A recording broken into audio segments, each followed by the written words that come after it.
All right, so this brings us to the Commonwealth's motion to exclude defense witness Richard Green's debunked opinions. So I have received a great deal of pleadings on this. So the Commonwealth's motion, and there was a affidavit attached, a report attached from Mr. Whiffen. The defense has filed an opposition, an affidavit from Mr. Green, and then another affidavit from Mr. Green that doesn't, they're two separate affidavits.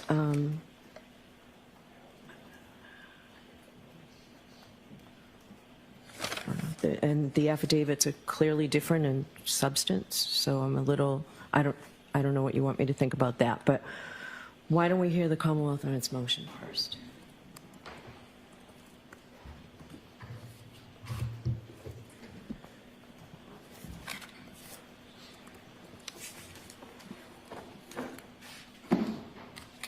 May it please the court, we filed a motion to exclude Mr. Green as a witness regarding 2 points. The first is a claim that a witness's phone made a search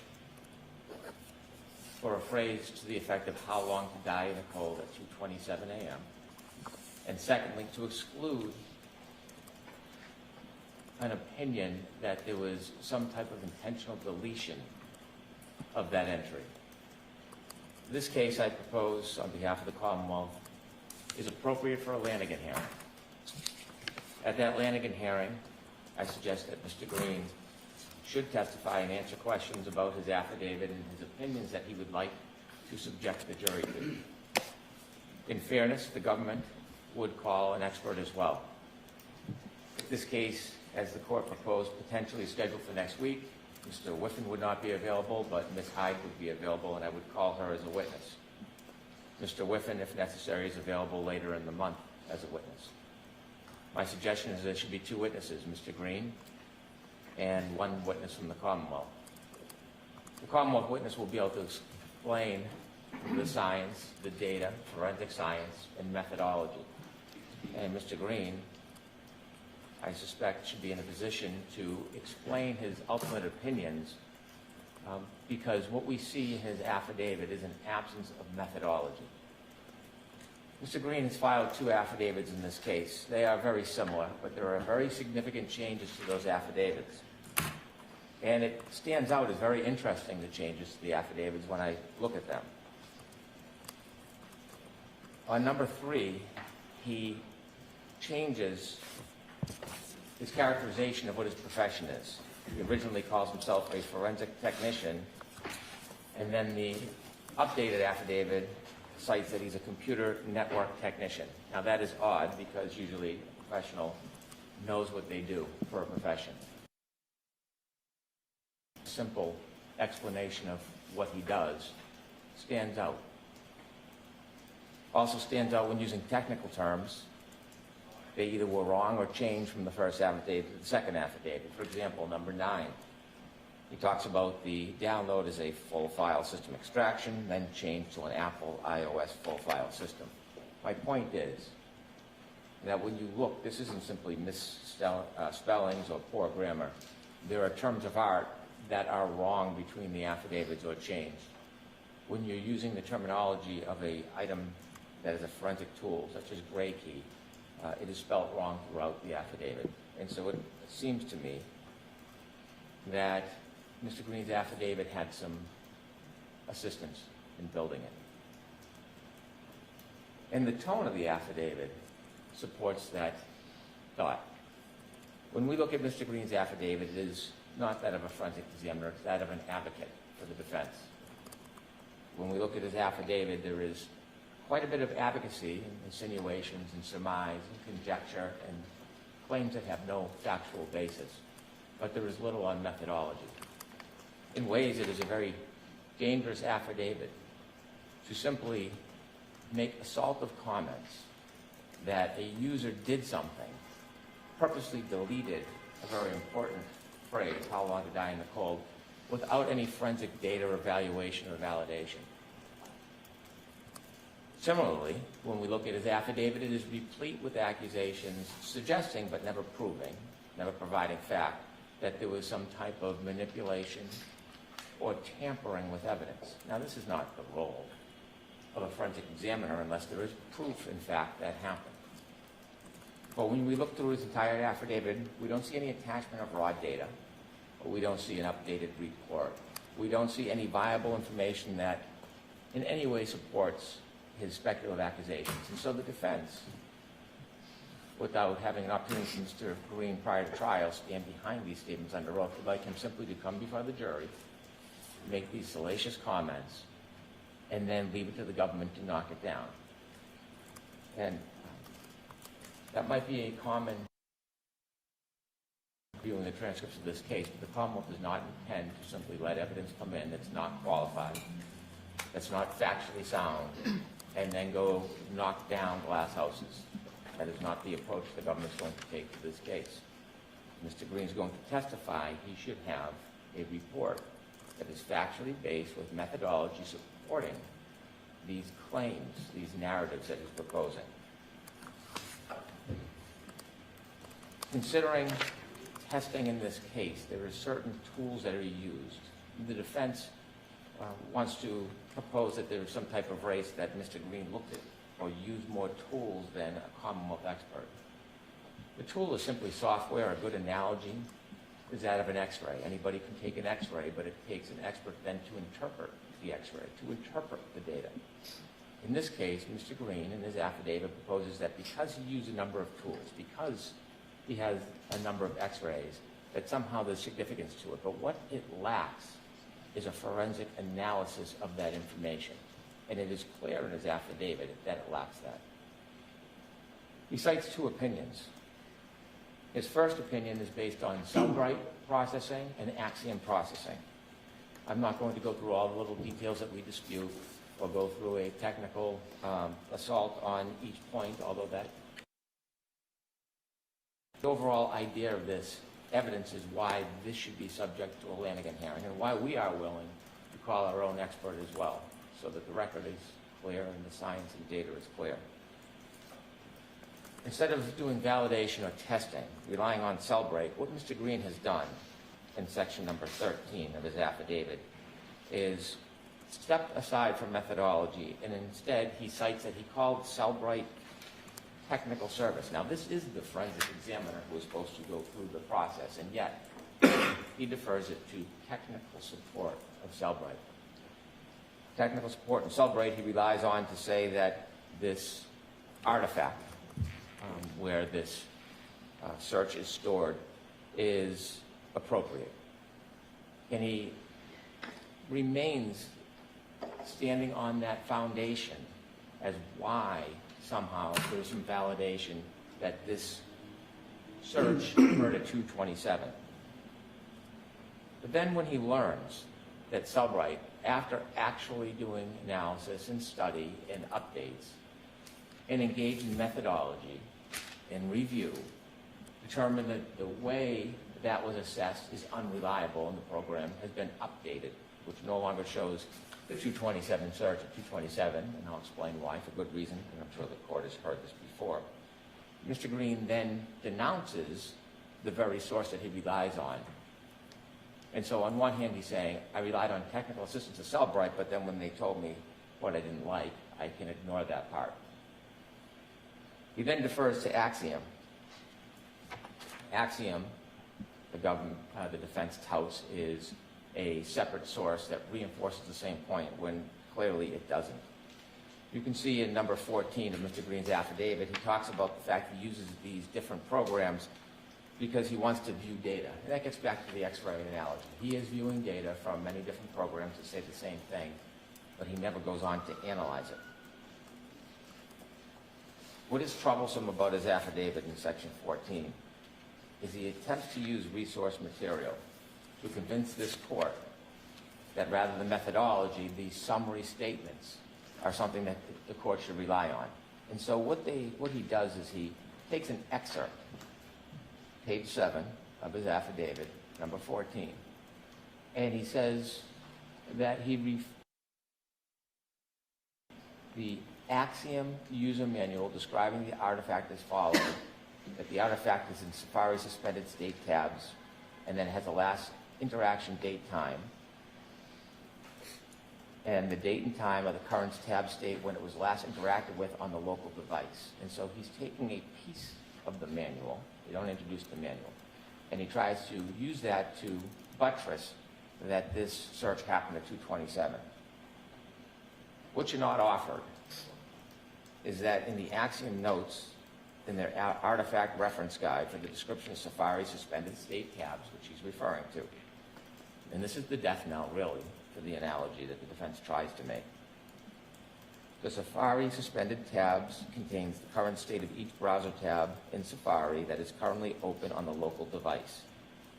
The date and time are only updated when the user interacts with that tab on the local device. Since these are local tab states, results from the artifact may contain an earlier date and time compared to the results in the Safari history artifact if multiple devices on one iCloud account.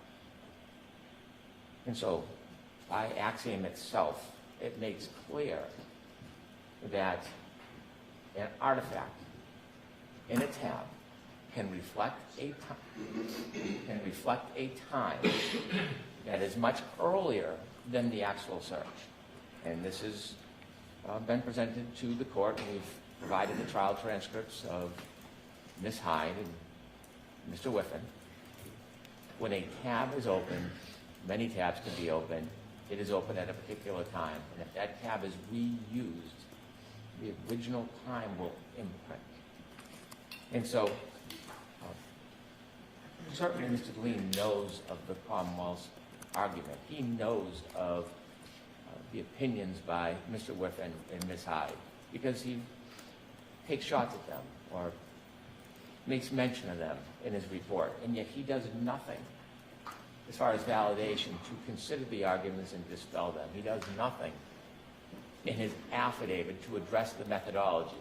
Quite to the contrary, when you see Mr. Whiffen and Ms. Hyde's reports, it isn't baseless opinions and advocacy of a side.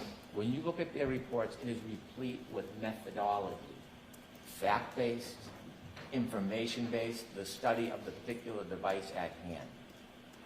The contrast between the actual use of methodology that is reflected in Ms. Hyde and Mr. Whiffen's report and this affidavit is so clear. Now, there are two opinions that are proposed pursuant to this affidavit. The first is the claim that How Long to Die in the Cold was somehow inputted at 227. The only effort that appears in this affidavit by Mr. Green is in section 15, where he did a low-level analysis of the wall file. Now, I am not an expert, and that's why the court should hear from Ms. Hyde or Mr. Whiffen and Mr. Green. But a simple understanding, the wall file can contain information as a repository. And the description or misunderstanding by Mr. Green of the wall file is clear in his affidavit. In fact, he implies that there were 3 searches in his affidavit, number 16. Let's look at this phone, that there were 2. Surprised that his second opinion is an attempt, really, just to create confusion, to disparage, and to make claims that are factually untrue. It's necessary to have this claim because, number one, it doesn't have any resonance. Anything somewhere, somehow. Not an uncommon. The claim, or the opinion number 2, the defense would like the jury to hear, is that somebody somehow, whether it was a person, presumably the witness in this case, or the police, somehow manipulated the phone. I dare say there's no evidence to support that. And yet, in an affidavit under oath to the court, in an attempt of advocacy, this witness is comfortable and willing to promote a claim that has no factual basis. If a witness, an expert, is going to promote in an affidavit a claim with no factual basis, we should not trust, without vetting that witness, that their other claims have any merit or value. In opinion number 2, this expert, so-called expert, takes the liberty to say that the McCabe cell phone could have been manipulated. Not that it was, not that I did a study, not that I have a fact. It could have been manipulated, then rehashed after manipulation with the PDF being modified. Wow. It's an extraordinary conspiracy in the world of forensic science to be able to accomplish all of those tasks. So if he has no basis in fact or methodology, no good faith basis to make this assertion, why is he? Why is he? It is because the claims he makes in opinion number 1 are so scientifically and forensically unsound. This is a tactic to confuse the issue. And think about the import of this baseless claim by Mr. Green. It is suggesting that a witness with no other evidence whatsoever was involved in a conspiracy to murder somebody. That's the implication that he wants the jury to be confused by. Otherwise, there'd be no other reason to make the suggestion. That is an extraordinarily harsh claim when you don't have any facts. Now, how could one cause manipulation? There is scientific ways that could be explained how manipulation could occur, but we don't see any of that in this affidavit because it didn't exist in this case, because there was no deletion or manipulation by the witness. There was no manipulation by the police who processed this phone. If there was, there would be some proof. This affidavit speaks volumes by the absence of fact in data and science. Mr. Green does nothing to try to demonstrate that there was user deletion on this phone or that there was manipulation by the police. When you look at the data in the phone, the question arises, why is there a 624 search and not a 623 search? The phone stores the last entry into the tab. It's not just science, it's common sense. Common sense that Mr. Green ignores. And so not being able to prove user manipulation because it didn't happen, he turns to police manipulation. And he says that there can be a problem where the hashes don't match, but the problem is the hashes do. They match. He complains that he did not receive the PDF when he received the download. And because there was a production at different times, he then sprints out into a different universe and suggests that somehow it must be because there's manipulation.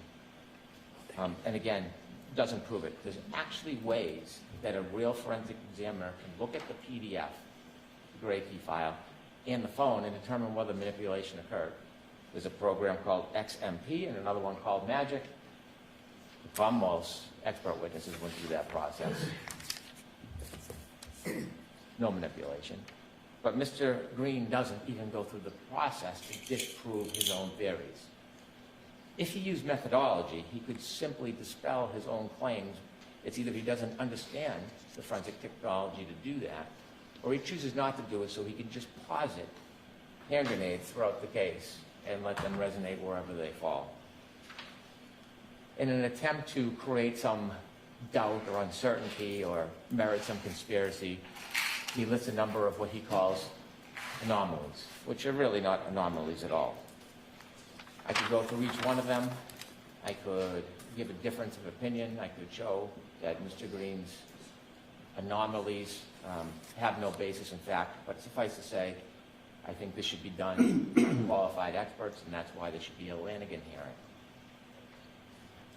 There is such misunderstanding of forensic science in Mr. Green's claims and anomalies, if he's going to make these assertions before it goes before a jury, he should sit in the witness seat under oath, as the Commonwealth witnesses should as well, and he should justify, explain to the court why he did not engage in methodology and how he has come to these extraordinarily baseless, inaccurate, and prejudicial claims.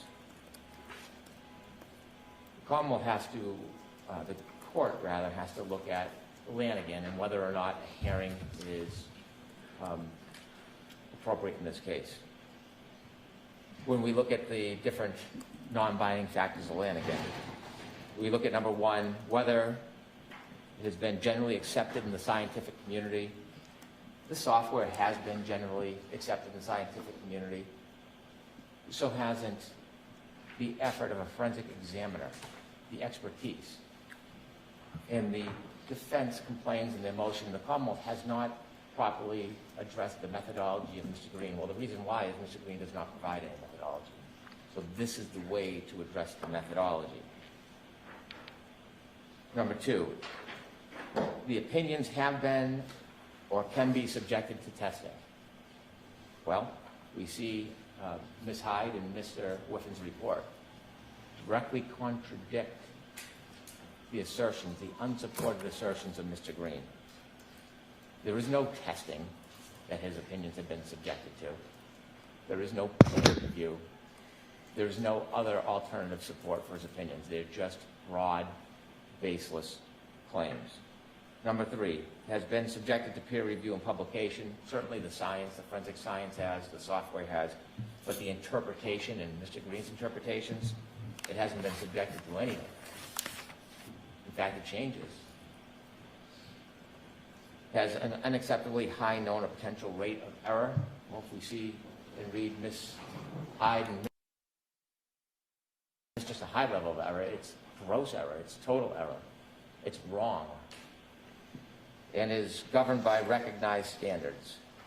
Well, if you look at the history report that the defense filed as an attachment, it talks about a forensic examiner's obligations to verify, to test, things that Mr. Green didn't do. Their own report that they offer in support undermines the idea that Mr. Green did anything to validate or support his opinion. And as we see from both Selbright, he does not follow the protocol. He does not follow Axiom or the guidance that they give him. He sidesteps both of them to give the opinion he wants to advocate for the defense. At every turn, the positions of Mr. Green are not only unsupported, they're unverified. And so what arises from this subterfuge is that Mr. Green is really just a vessel, or an attempted vessel, for the defense, third-party culprit defense. It is not lost on me, I'm not unmindful of the data on the phone being a search how long Diane Cole that occurred after 6 a.m. in that morning coincides with first responders' testimony that the defendant herself was asking these very same questions around that time about Mr. O'Keefe and how long he could survive Nicole. Under the extraordinary broadness of circumstances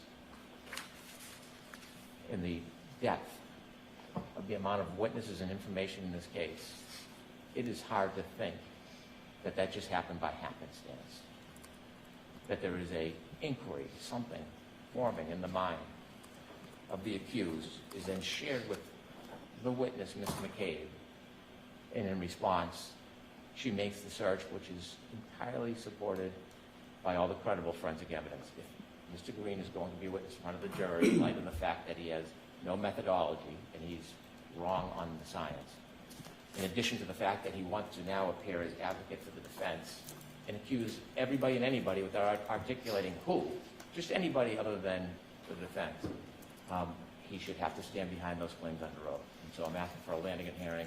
We are not shying from our burden. We're more than happy to bring in a witness so the court can contrast the two. Thank you. All right. Thank you. Mr. Lessing?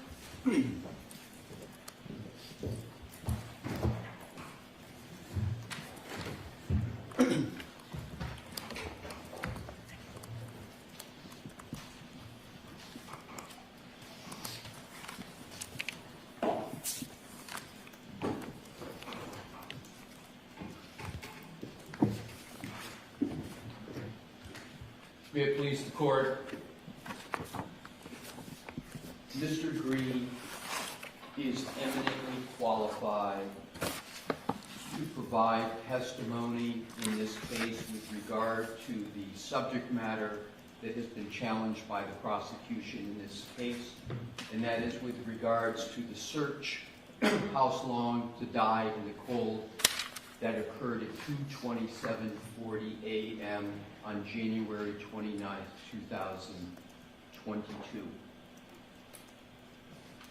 Mr. Green, and I want to cover the baseline for this hearing first. Mr. Green testified at the first trial. He testified without objections as to his qualifications. He testified without objections to his methodology. Your Honor sat, obviously, and presided over that trial. Your Honor did not issue, after his testimony, any limiting or curative instructions with regard to either his qualifications or methodology, nor did the prosecution, after his testimony, stand up and ask for any such limitations or qualification. The baseline for his qualifications and methodology was established, again, without objection. But they are being challenged now. I was just waiting, Your Honor. They are being challenged now, but the reason I state that is because what Mr. Green has provided in response to this motion is even more detail than what happened in the first trial. In Mr. Brennan's argument, he did not make one argument about Mr. Green's qualifications. Zero. So I'm assuming, because there's nothing in their motion that even goes into why he might not be qualified. So to me, Your Honor, that's a tacit concession, if not expressed, that he's qualified. And of course, he has to be qualified in digital forensics because there are 5 other areas of digital forensics opinions and methodology that Mr. Green is testifying about that has not been challenged. So to me, it is rather odd right off the jump that there's no challenge to 5 other areas of data forensics, and there's just this challenge to one aspect of his whole testimony and opinions. I have provided Your Honor with 2 exhibits demonstrative in support of my oral argument. Exhibit 1 is entitled Digital Forensics Methodology Regarding Subject Artifact, and Exhibit 2 is entitled Digital Forensic Product Tools Used by Witnesses. The Commonwealth has agreed to my use of those exhibits. They had some, I agreed to theirs. And I would like to, Your Honor, use those in a moment. The Commonwealth, in its oral argument, said 10 times just now that there's no methodology and that Mr. Green does not articulate a methodology. That is incredible to me because the opposition and Mr. Green's affidavit, in fact, are replete with the methodology. And here is the key, Your Honor. While Mr. Brennan challenges the methodology, none of his witnesses, neither Mr. Whiffen nor Ms. Hyde, challenge the methodology.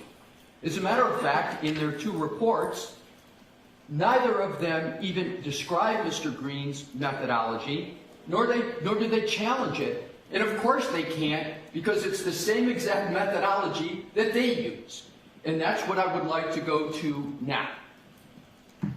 Exhibit 1 is entitled Digital Forensics Methodology Regarding Subject Artifact, J. McCabe iPhone Data.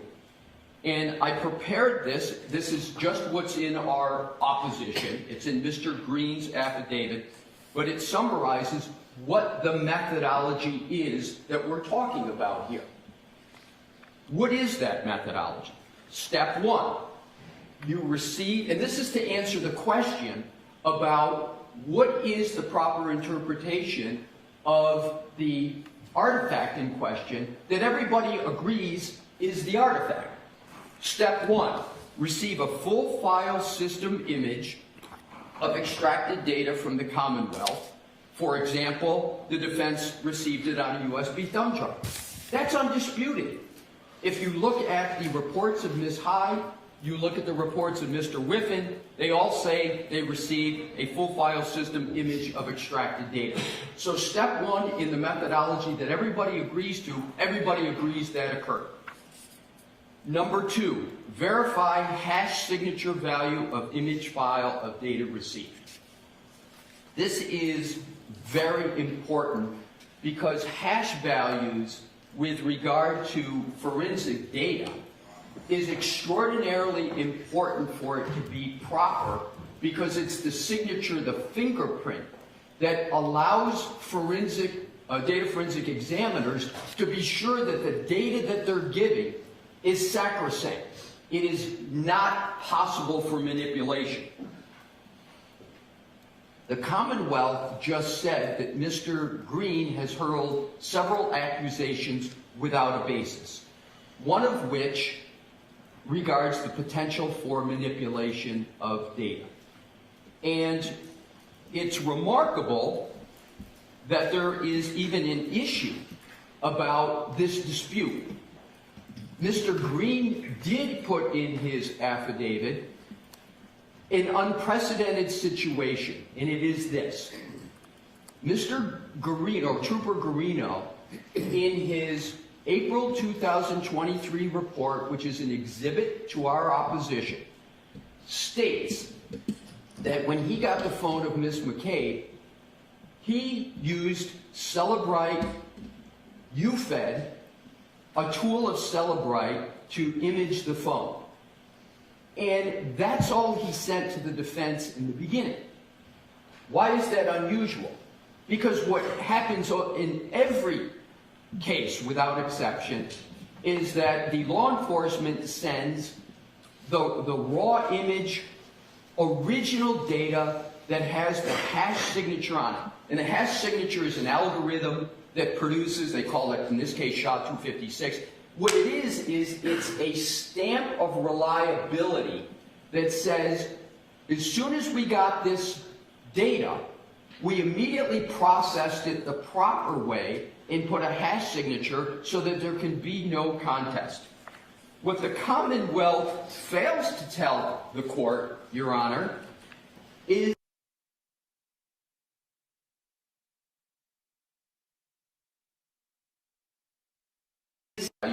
and that leads any proper data forensic investigator to question the integrity of the data. If you turn to, Your Honor, Mr. Whiffen's very long December 2024 report, which is Exhibit 1 to the Commonwealth's motion, on page 3, and I'm going to read it verbatim. This value is talking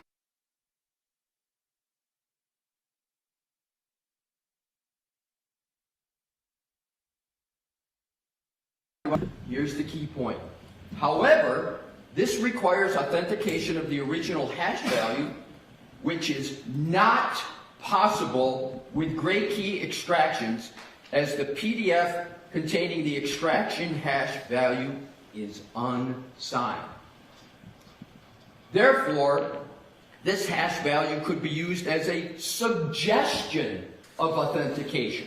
That's all a fancy camouflage way of saying, Mr. Whiffen saying, I can't validate this hash value because of the way Trooper Garino processed it.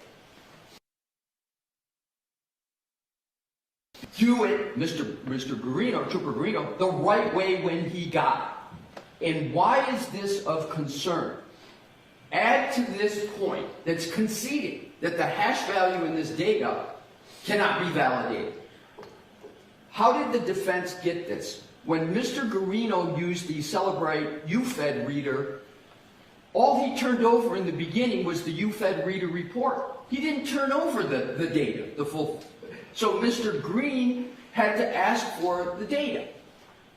Then what happens, misstep number 2, Trooper Guarino only provides a PDF of the hash value. He used gray key, which was a mistake, because gray key, you can't get the original hash value. Mr. Green had to go back a second time and say, no, we don't want just a PDF. We want the full extraction. Finally, after the second time, the defense got the full extraction. And that's when we discovered that the validation was improper. It's not Mr. Green that is coming up out of thin air with these issues. This is the job of a data forensic person, and the first principle is to see whether the data is valid. So not only does Mr. Green justify in his affidavit why there's a big concern over this, Mr. Whiffen concedes it on page 3 of his report. That starts, and I'm going to get to it, all the concerns now about the data and deletions. But that's the foundation for it, and it wasn't caused by the defense. It was caused by Trooper Guarino, who didn't do this properly. And with regard to the methodology, I want to go back to Exhibit 1. So, importantly, Your Honor, 1 through 4 of this methodology is undisputed by all of the data forensic persons. Mr. Whiffen, Ms. Hyde, and Mr. Bean all agree on 1 through 4. They all agree that this is the methodology. Number 3, once you get the image of the file, each examiner saves the image to their lab storage system. Some use computer servers, some cloud storage. In 4, the methodology, you then process the data with appropriate tools. Nobody disputes that Cellebrite Physical Analyzer and Magnet Forensic Axiom are 2 of the many tools that are available to use. There's a dotted line that I've put there, Your Honor, because 1 through 4 is undisputed by all 3 data forensic examiners. Number 5. And 1 through 4 is usually all one needs to do as a data forensic examiner. But Mr. Green went on to do more. Number 5, further processing of data as warranted, and he explains why it's warranted here, with additional tools. So he then went on to use Sanderson Forensic Browser, ArtX, Belkasoft X, and then he didn't use iLeap, Ms. Hyde used iLeap. So it's important to line up the methodology. I just don't understand how it can be stated that there's no methodology stated. Not only does Mr. Green state it, we prove undisputed that everybody agrees this is what the methodology is. And that is what is so flummoxing as to why we're even here, because the methodology is agreed upon. What is disputed, Your Honor, is what are the opinions from when you apply the methodology and you apply these tools. So, interestingly, it is Mr. Whiffen who provided the most lengthy report in this motion. Mr. Whiffen only used 2 forensic tools. He only used Cellebrite Physical Analyzer and his own software, ArtX. That's it. What I'd like to, Your Honor, is ask if I could, please, if you could turn to Exhibit 2, which is entitled Digital Forensics Products Tools Used by Witnesses. And I just want to make sure Your Honor has that. Okay. So I prepared this demonstrative exhibit to show the tools that all parties used. And the purpose of this is to show how closely Mr. Green and Ms. Hyde match up with the tools used, and how insufficient Mr. Whiffen and Mr. Guarino are. So, if you look at the left-hand column on Mr. Green, and I color-coded it to try to make it easier, you see 7 tools used by Mr. Green. You see 6 tools used by Ms. Hyde in May of 2023. Many of her tools exact same as Mr. Green. You see Mr. Whiffen, who used really 2 tools, but to be conservative, I listed them as 3 because they're just different versions of Celebrite Physical Analyzer. And then Mr. Garino, Trooper Garino, used 2 tools. But here's what's really important and I think remarkable that springs from this chart.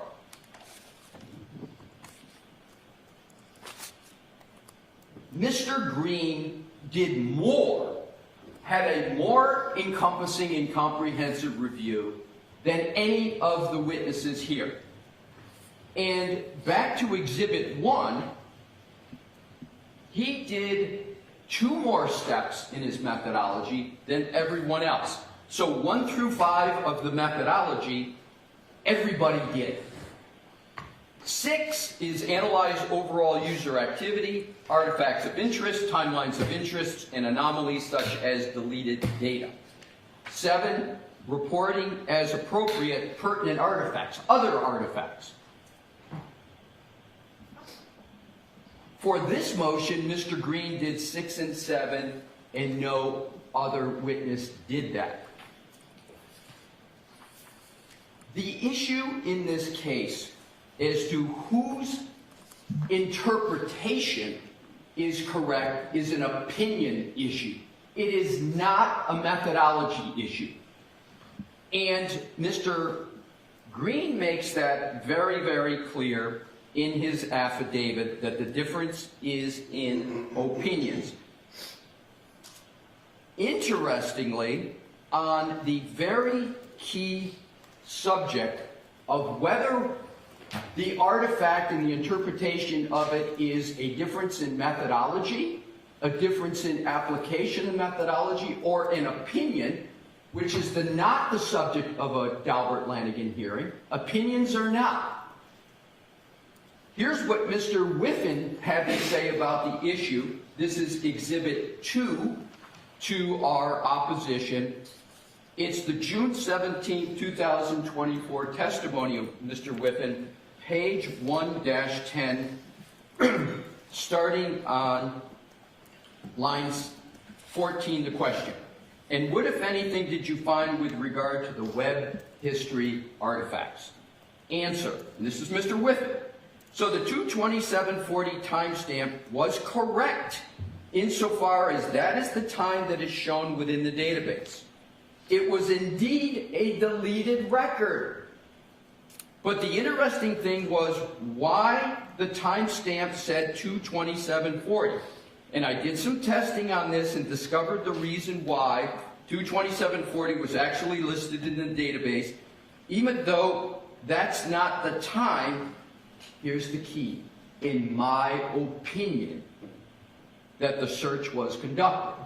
So Mr. Green's opinion is, after applying the methodology that everybody agrees to, after using the same tools as every other witness for the Commonwealth used plus more, Mr. Green's opinion is, to a reasonable degree of scientific certainty, that that search and that record that everybody saw at the time of trial, at 2/27/40, Hos Long to die in the cold, Mr. Green says it means what it says.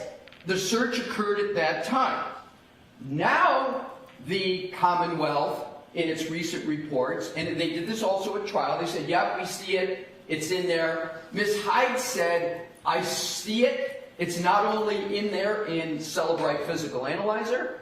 I used Axiom, just like Mr. Reed. Mr. Whiffen didn't use Axiom. Ms. Hyde said, and I'm going to point to it specifically, Axiom shows it as a 220, that search is a 224. In fairness to trying to get the best decision for Your Honor here, they disagreed, Mr. Whiffen and Ms. Hyde, as to whether that meant the search actually occurred at 2:27:40. That's the opinion that's disputed. So in fairness to the issue and accuracy, those witnesses diverted at the end as to whether what that timestamp showed, 2:27:40 a.m., did the search really occur then, or as the Commonwealth said, did it occur at 6:23 in the morning? Mr. Whiffen says it's a difference of opinion because he says it's my opinion. The Commonwealth in this motion tries to make it seem like it's an issue of fact, and that Mr. Green doesn't have any fact. Well, Mr. Green's got a lot of facts, and he also, of course, has an opinion. So what we have from these two demonstrative exhibits, Your Honor, is a statement of the methodology in Exhibit 1 that every witness agrees to. Not only is it Mr. Green put a methodology, but we prove up in the opposition that there's no dispute. What's interesting, Your Honor, and I think quite remarkable, is that neither Mr. Whiffen in his 40-plus page report of December 24, nor Ms. Hyde in her December 24 4-page report, neither one of them say Mr. Green's doesn't have a methodology. They don't say we dispute his methodology. It's the Commonwealth's attorneys that are making that dispute. And that is not appropriate. It's got to be your expert. And I think there's a reason why the experts of the Commonwealth are not talking about methodologies or saying there's a dispute, because it's objectively verifiable that there's not a dispute over the methodology. What is also important is what has happened since the trial. And what I want to do is give a baseline of the trial, because I think it underscores the two issues that Your Honor have in front of you: qualifications and methodology. And the qualifications, all I'm going to say about that is Mr. Green has 25 years experience in computer forensics, and he has 18 years in digital forensics. And the 18 is only because digital forensics became a thing 18 years old.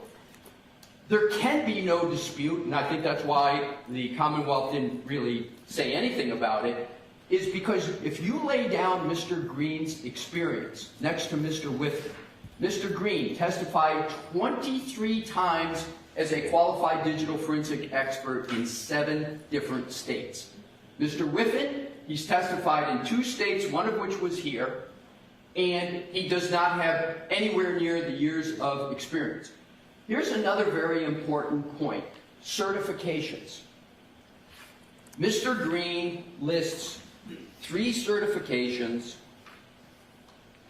He lists an enormous amount of constant updating, and I just want to state a point about digital forensic experts. They're not like medical doctors where you see people with PhDs, etc.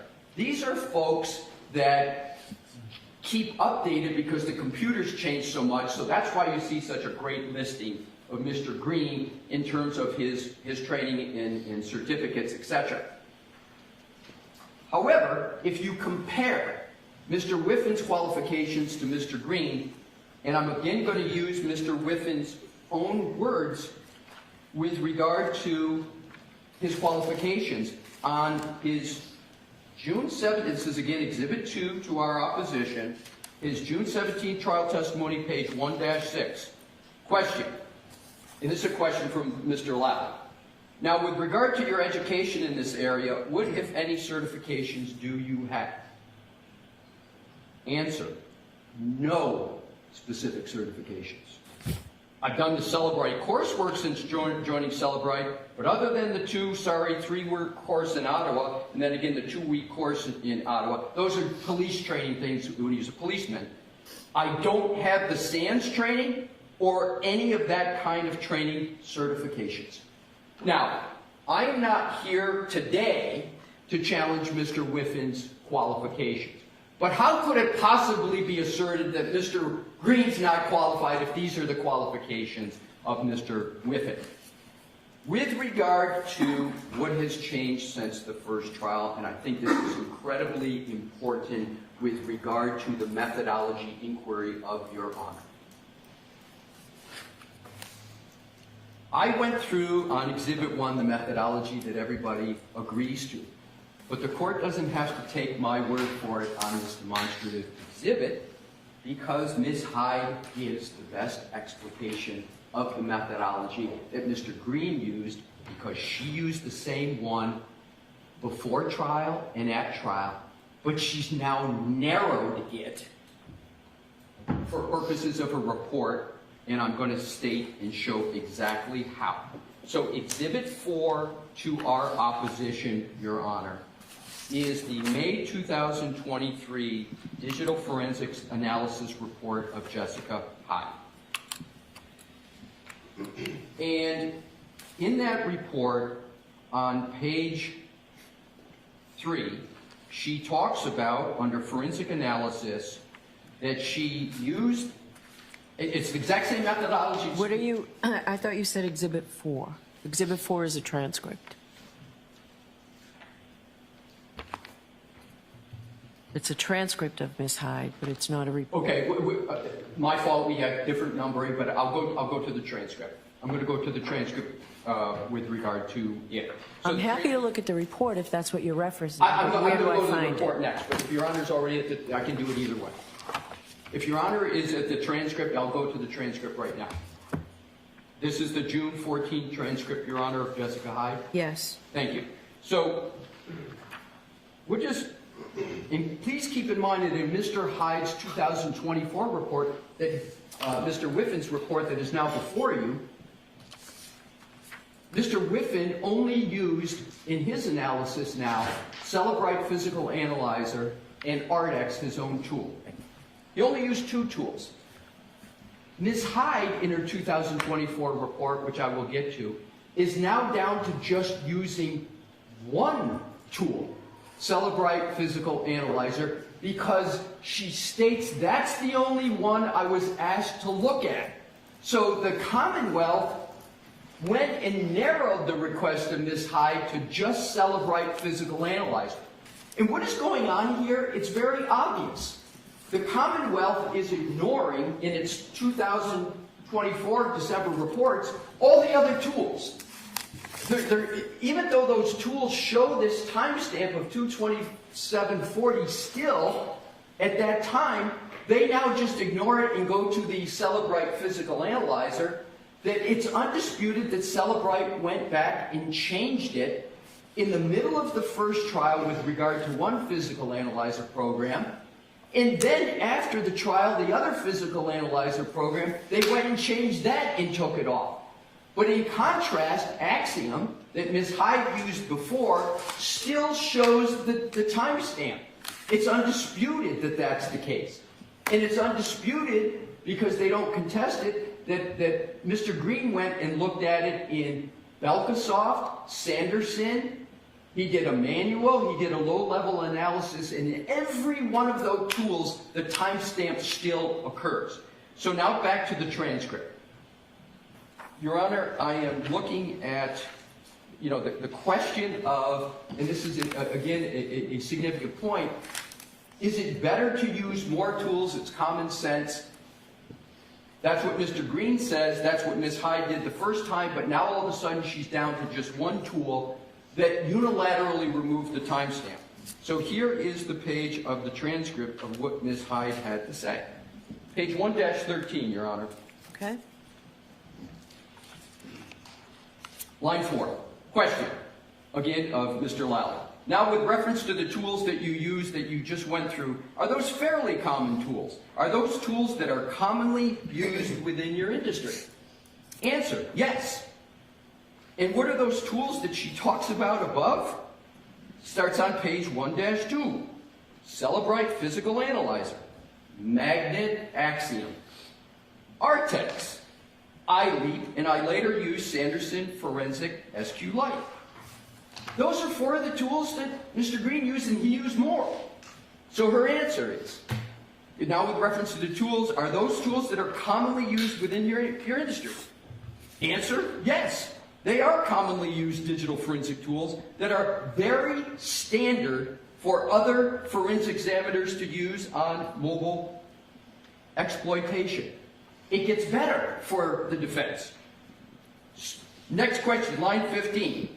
So different forensic tools, question, and why were you using the different tools?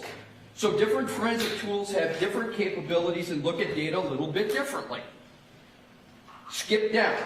Commercial forensic tools that they can only support so many applications, so they each work and support different bits of data. Here's the key point, line 22. This is Ms. Hyde's words, under oath. So it's important to use multiple tools so you can see the results from different different data sets, and be able to compare those results and enhance those with manual analysis. Next page.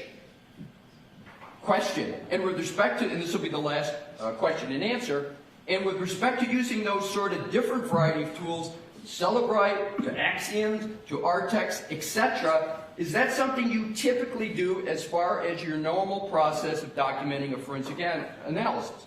Answer.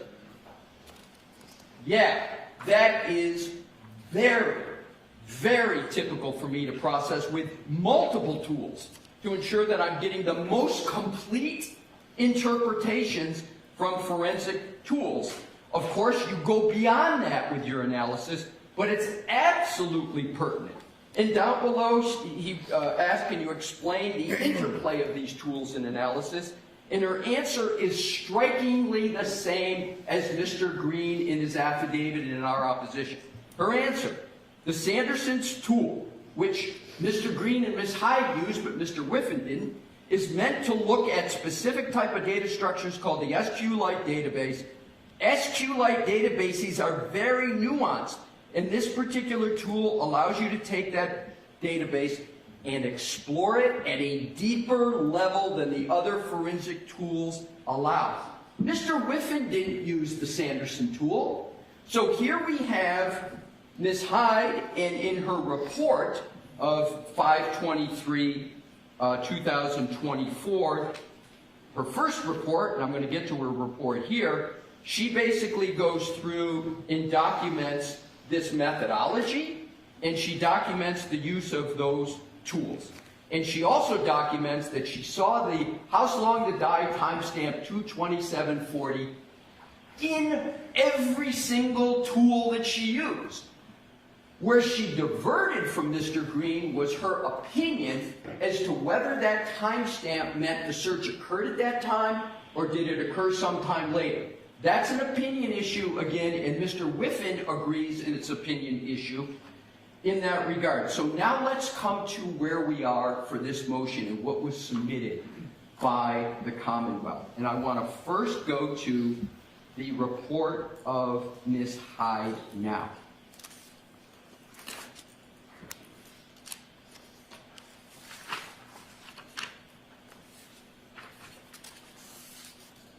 It's Exhibit 4 to the Commonwealth's motion. And it's entitled Digital Forensics Analysis Report. And there's been much said in the Commonwealth's argument this morning about allegations made by Mr. Green, which are all supported. Every single one supported with facts. But what the Commonwealth didn't tell the court is what the request was of Ms. Hyde. I just went through all the tools she used, why she used them, why she said it's best practices, why you use all these tools. What does she do now in December of 2024 to assist in the myopic approach of the Commonwealth to say, here's our studies, we only look at Cellebrite Physical Analyzer, and it's gone. The search is gone, right? And we know why it's gone, because Cellebrite, Mr. Whiffen, concedes that he went back and talked to the researchers, and what we have, Your Honor, is a total black box. And I'm going to point it out in a moment. Why is this no longer appearing on Cellebrite Physical Analyzer? We don't know the answer. All that is stated is a bald conclusory statement that it's no longer reliable. That's it. We don't know why it's no longer reliable, but we know it's gone. And Mr. Whiffen never says, even though it's gone in one, he doesn't even address the other 4 or 5 tools, where it still appears. It still appears. Now to Ms. Hyde. Disquietingly, on page 3, look at the request, please. The request was to understand changes made in newer versions of Cellebrite Physical Analyzer to artifacts pertaining to the timeline of a Google search on January 29, 2022, namely, Hos Long to die in cold. That is stunning. The request to her was simply to look at one tool that everybody knew by then Cellebrite had deleted in their program. She then looks at evidence analyzed, second paragraph. This full file system image was processed with Cellebrite Physical Analyzer, version blah, blah, blah, decoding engine, etc. Where is her analysis of Axiom that was in her May 2023 report? Where is her analysis of Sanderson? Where is her other analysis that if she went and did it, she would have to say it's still there? So what she goes on to say is very interesting, but it's buried, and here's what it is on page 4. After she goes through and states what everybody knows is Cellebrite just went back and for some reason deleted it, she says under the chart, while manual analysis of the database still shows a 2:27:40 a.m. ET timestamp, the determination in prior analyses and from Cellebrite is that this timestamp does not demonstrate that the URL was visited at the time of the last visit timestamp. So here she did a manual analysis, and it still shows up, but she doesn't explain the significance of that. If we want to talk about reliability, Your Honor, the real question should be the reliability of the prosecution's witnesses in Cellebrite Physical Analyzer. So are you telling me that we should have a hearing? Your Honor, there's no need to have a hearing, and here's why. There's no need for a hearing because there's no disagreement on the Daubert issues. The dispute over what is the interpretation of this data, what are the people's opinions, is never one for Daubert. If that were the case, there'd be a Daubert hearing on every expert, because experts, almost by definition on each side, disagree on the opinions. We don't need a hearing, Your Honor, because they agree on the methodology, they agree that more tools are better, they agree that the difference is at the very end of the analysis, which is the opinion. So in terms of the issues with regard to Mr. Green's report, which is my final point to get to, there's been so many mischaracterizations by the Commonwealth this morning of what Mr. Green did and what he said. So what does he do? He says, and Your Honor, digital forensic analysts are the equivalent of a medical examiner. Their job is to look at, to apply the methodology that is agreed to. Their job is to use the tools, everybody agrees on it, and then they're to give opinions on what those mean. And everybody here has the same data, right? Everyone's got the same data that they're using, so there's no dispute over that. The Commonwealth said that there's no factual basis for what Mr. Green did. There's a factual basis for everything, and it's undisputed. So everyone has the same data, and this I call the NB postulate. And the NB postulate is, why are people using different tools, etc.? Is because nobody has the source code for the Apple phones. So you use these tools to try to help interpret what these source codes mean. And it's an accepted methodology to do it.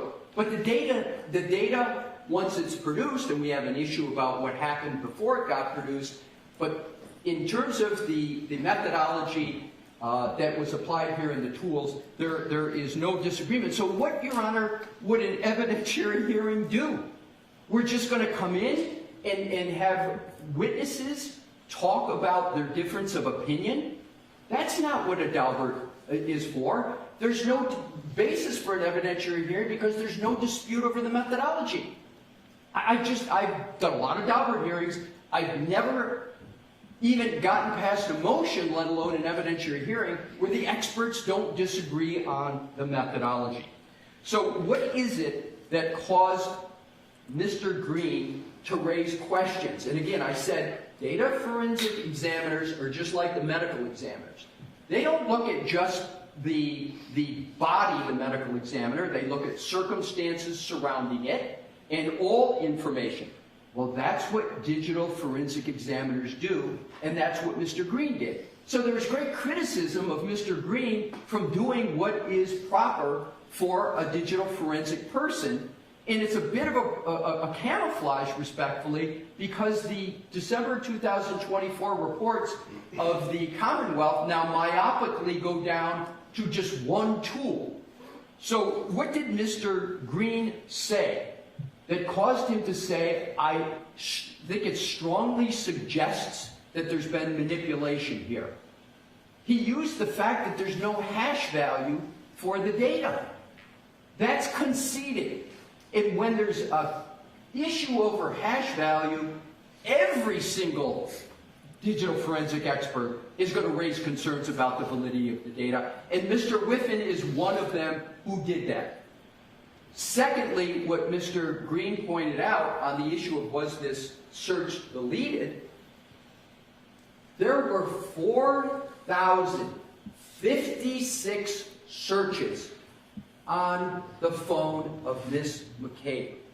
4,056.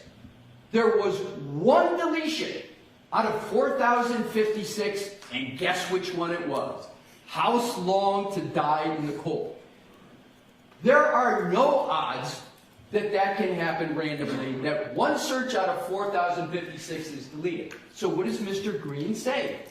He says that strongly suggests one of two things. Either there was user interaction deletion, or there was post-imaging manipulation of the data. He doesn't accuse individuals. He says user interaction or post-imaging. That is the job of a digital forensic person, to point that out and say that raises concern. The fact that there's only one deletion of a search out of 4,056, I think it's malpractice if a digital forensic examiner doesn't point that out. Another key thing he points out is an anomaly. The Commonwealth said there was a tab number for Hockomock Sports, and that they said it was the same tab number for Hos Long to search, or How Long to Die in the Cold. But Mr. Green points out that's incorrect. They had two different tab numbers. So that theory of the prosecution can't be right. So Mr. Green wasn't hurling accusations.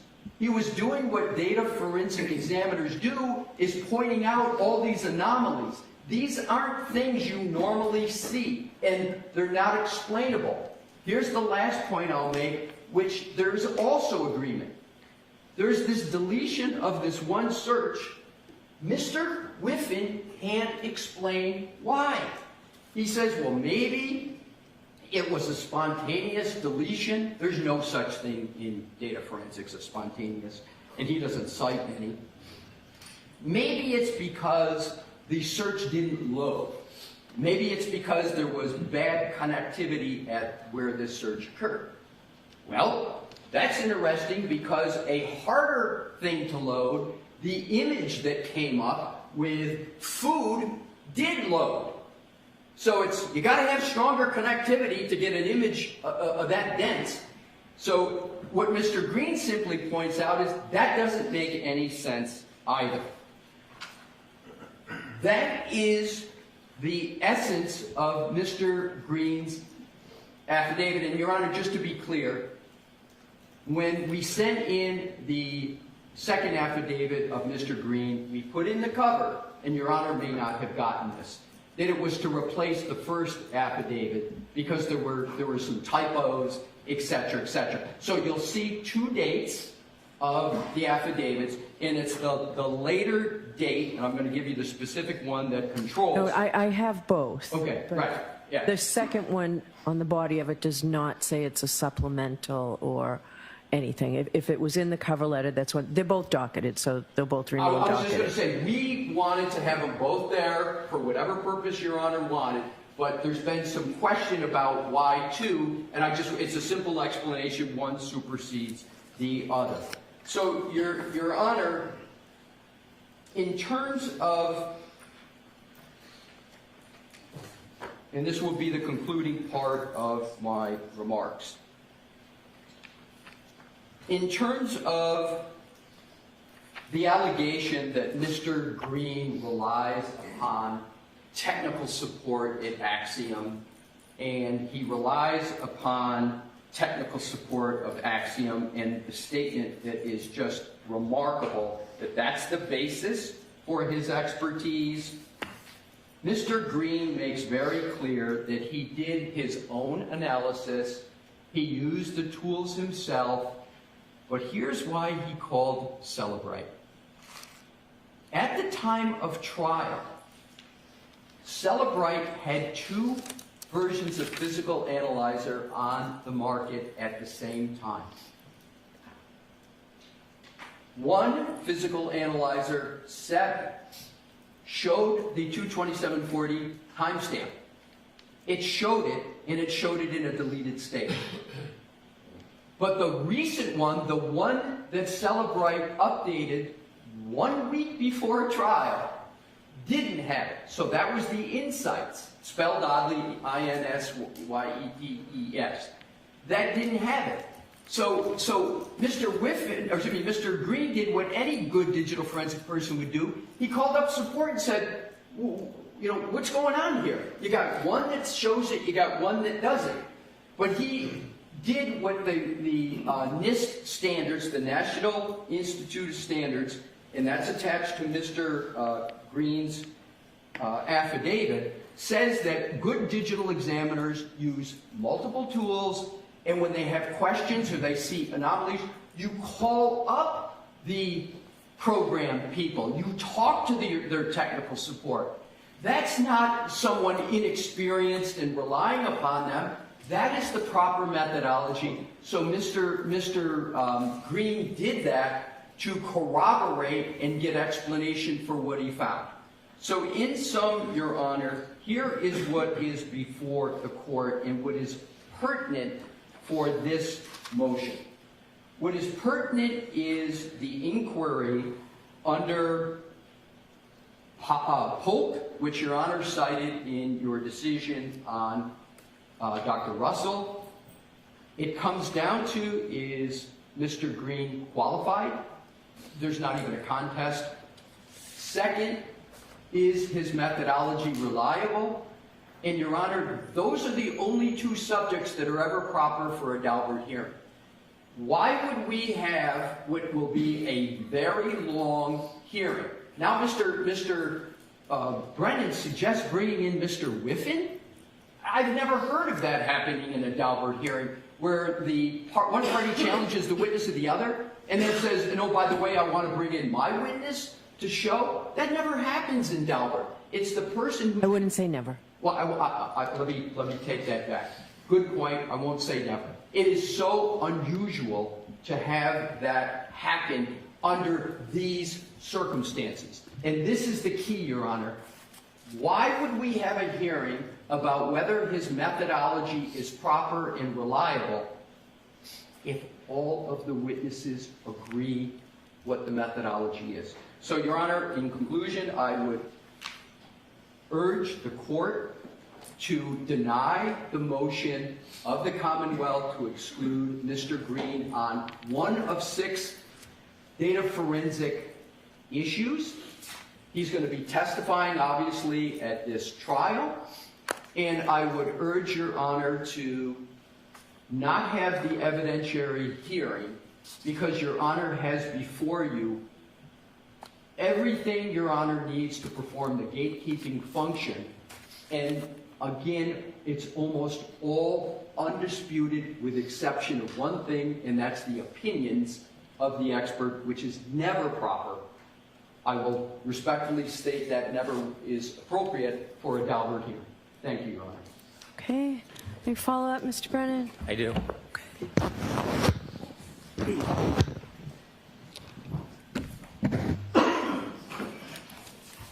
A little bit of knowledge of forensic data analysis can be dangerous. So when you hear representations or arguments that Mr. Whiffin's opinion that there may have been a connectivity issue is undermined because there was a picture of food which is suggested through a application search, misunderstands the basic premise that that's a cache picture. And that is meant for the user of a phone, for the user experience. And so there is cached items that are available without connection that register and come up quicker from a different source while it's waiting for a search to be conducted. It's simple, it can be explained, it's science, it's data.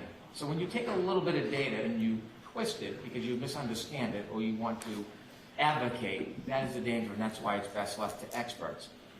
What the defense apparently is mistaken about is that using a number of tools does not substitute for methodology. You can use one tool, you can use 30 tools. They're all going to say on the timestamp that how long to die in the code occurred at 2:27 on that browser. That is the time that was opened. That window was opened at 2:27. But you can't just look at 8 different tools that are all going to say the timestamp is the same. You have to look into the data and into the databases, knowledge C, the history, and you have to determine what artifacts exist to show that occurred at that time. And when you do that in this process, it is clear that 2:27 search happened after 6 a.m. in the morning. And so that's what Mr. Green doesn't do. He doesn't engage in methodology at all. There's an agreed methodology. He doesn't use it. The defense points to Ms. Hyde's report, how it's narrow. It's narrow because it's an addition to her 2023 report. Mr. Green has not written a report. He has not provided data. He has not provided that he has used methodology. He has not engaged in the process of studying the data. He made a couple of phone calls. And so you can't simply look at the timestamp and then give a reckless opinion not based on the methodology. We still haven't seen a report from Mr. Green. There is none. Because if he actually does the testing and takes a phone and tested his hypothesis, he would dispel his own hypothesis. And if he doesn't do that, we'll do that for him. There is no hashtag concern. And when the defense raises issues, postures, ideas, we never hear what the problem is. What is the hashtag done? Who manipulated it? And that is the MO. Blame anybody. Don't articulate who.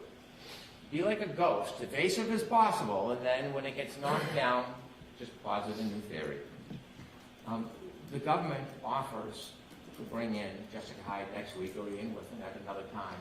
Is it common? No, it's not. It's because the government has no fear of a hearing to help educate the court on the data science that is at play here. And so while we don't need to, we have no reluctance to. So there is a real accuracy on the fallacies that Mr. Green promotes in this case. And so we're happy to do it. We welcome it. Okay. Did you want to say anything very briefly, Mr. Alessi? In 60 seconds or less, Your Okay. Honor. Thank you for the opportunity. The Commonwealth said a little knowledge is dangerous. I don't know what a hashtag is. I've never heard of what was just said as a hashtag. It's a hash value, and it's a very important concept to get right. With regard to the whole premise and point of my argument, Your Honor, that this is a difference of opinions, it was just made by the Commonwealth foreman. What was said It's alleged that Mr. Green has reckless opinions. My point exactly, take away the reckless. They're going after his opinions, and it's been stated now by the Commonwealth itself. It's the opinions, and those are not proper for a Daubert hearing. Thank you, Your Honor. All right. Well, There are 4 exhibits that have been marked. thank you.